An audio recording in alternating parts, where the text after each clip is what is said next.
As it relates to running a business and dealing with competition, barriers to entry are fantastic because they make it difficult for would-be newcomers to compete with you. Common barriers to entry include the following: patent protection, large startup costs, operating in a highly regulated environment, specialized equipment, high customer switching costs, and trade secrets. The quintessential example of a barrier to entry is an exclusive patent on a life-saving drug held by a pharmaceutical company.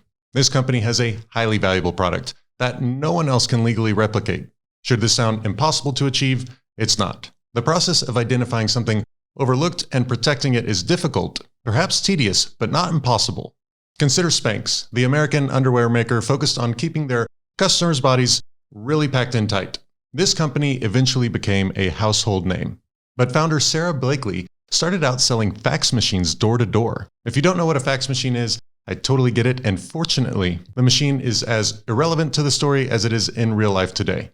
Somehow, while selling these very loud machines, she came up with the idea for footless pantyhose. Per an article in the Wall Street Journal, she spent 7 straight days at the library researching related patents, and in the process was absolutely convinced that no one had ever patented a product like hers. So she began cold calling hosiery mills, but no one would talk to her. So she just started driving directly to the mills. And apparently everyone kept telling her it was a stupid idea, until one manufacturer agreed, only because his daughters told him that the idea might work. Miss Blakely submitted the patent paperwork herself after buying a book on the subject. She applied online to trademark the Spanx name, paying about $150.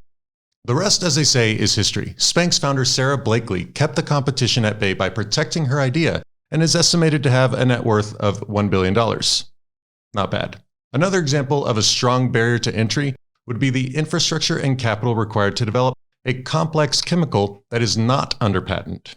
Consider Allergan's Botox Laboratories in Irvine, California. To even access the facility, you have to sign a waiver acknowledging that within 18 to 36 hours of entering the labs, you could develop symptoms including double vision, difficulty speaking, and no big deal, but also paralysis of your respiratory system, which is what humans use to breathe.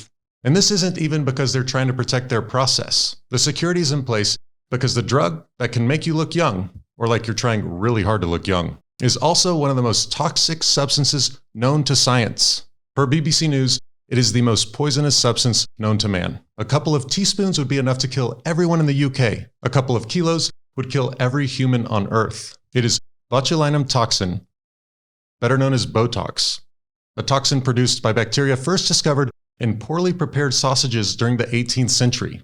And people inject this stuff directly into their face, in a highly diluted format, of course, which proves people will do a lot for their vanity, which means that Botox is in demand and happens to be in a very attractive and growing market. Allergan global sales of Botox are approaching $4 billion, and firms with plenty of resources have attempted to penetrate the market to capture some of this growth.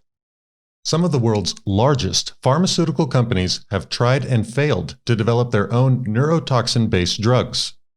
In 2009, Johnson & Johnson paid $1.1 billion to purchase Mentor Corp, which, among other things, was developing PureTox, an experimental drug also derived from botulinum.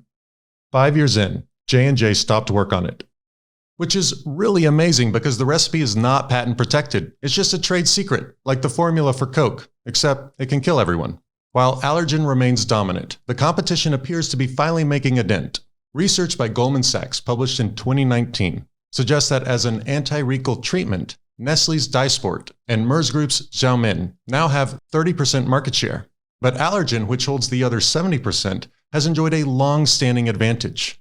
Per an article in the Wall Street Journal, Jill Wabel, a cosmetic dermatologist in Miami, said a patient recently asked for Dysport by name, which isn't something Dr. Weibel can remember happening before in her 12-year career. 12 years without competition is pretty wild. Botox is unique in that it is toxic, difficult to manufacture, and must be 100% consistently produced. There is no room for error in the manufacturing process of Botox because poor quality can result in death. This macabre segue brings me to another type of product that blends characteristics of differentiated products and barriers to entry: critical components.